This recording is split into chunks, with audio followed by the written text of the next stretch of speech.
ঘাটালে যুবসাথী প্রকল্পের উদ্বোধন করেন মহকুমা শাসক সুপ্রভাত চট্টোপাধ্যায়। উপস্থিত ছিলেন ঘাটাল পৌরসভার chairman Tuhin Kanti Bera. Ghatal town hall Ghatal Rajib Gandhi পৌর নিলয়ে বসেছে ক্যাম্প। 21 থেকে 40 বছর বয়সী মাধ্যমিক পাস বেকার যুবক যুবতীদের জন্য মাসিক 1,500 টাকা আর্থিক সাহায্য ঘোষণা করেছেন রাজ্য সরকার।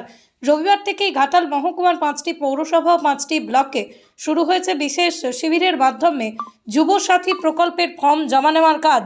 সকাল থেকেই যুবসাথী ক্যাম্পে নাম নথিভুক্তকরণের জন্য উপচে পড়া ভিড়। 26শে ফেব্রুয়ারি পর্যন্ত এই ক্যাম্প চালানো হবে বলেই জানিয়েছেন মহকুমা শাসক সুপ্রভাত চট্টোপাধ্যায়।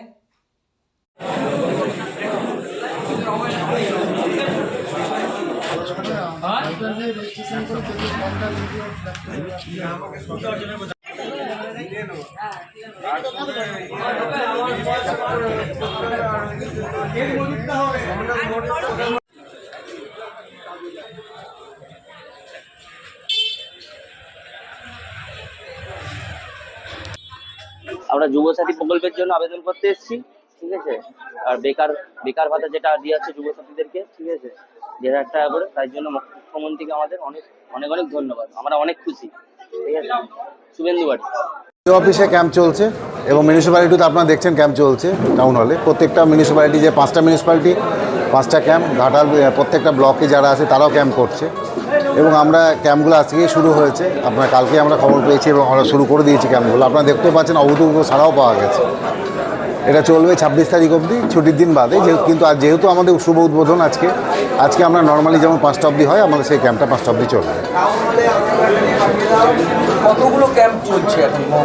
প্রতিটা ব্লকে একটা করে ক্যাম্প হচ্ছে এবং মিউনিসিপ্যালিটি জুড়ে একটা করে হচ্ছে। কদিন চলবে এটা? 26 তারিখ অবধি চলবে। প্রথম কথা বলবো, বাংলার যুব সমাজ বুঝে গেছে যে পশ্চিম বাংলায় শিক্ষার মেরুদণ্ড ভেঙে দেওয়া হয়েছে, চাকরি কর্মসংস্থান বলে কিছুই নেই। সেই যুব সমাজকে বোকা বানাবার জন্য তাদেরকে একটা ভাতার ব্যবস্থা করে দিয়েছে। তো সেই জায়গায় আমরা প্রতিটি যুব সমাজকে বলবো যে সরকারি যে ভাতা, সেটা সরকার আমাদের ট্যাক্সের মাধ্যমে আপনাদের কাছে পৌঁছেছে, অর্থাৎ আমাদের ট্যাক্সের টাকায় আপনাদের কাছে পৌঁছাচ্ছে। কোনো রাজনৈতিক দল, বিশেষ করে তৃণমূল, তার বাড়ি থেকে দিচ্ছে না। তো আপনাদের ভবিষ্যৎ আপনাদেরকে তৈরি করতে হবে। তো সেই জায়গায় পরিবর্তন আপনাদেরকে নিয়ে আসতে হবে।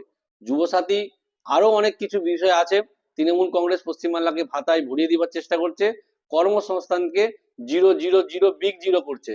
যেখানে চাকরি নেই, শিল্প নেই, কর্মসংস্থান নেই, সেই জায়গায় বর্তমান সরকার তৃণমূল কংগ্রেসের থাকারও কোনো প্রয়োজন নেই। তো সেই জায়গায় শিক্ষিত সমাজ, যুব সমাজ বুঝে নিয়েছে, যতই যুবসাথী দিক না কেন, যাই দিক না কেন, পরিবর্তন হবে, এটা নিশ্চিত। 26শে নির্বাচন, তৃণমূলের বিসর্জন।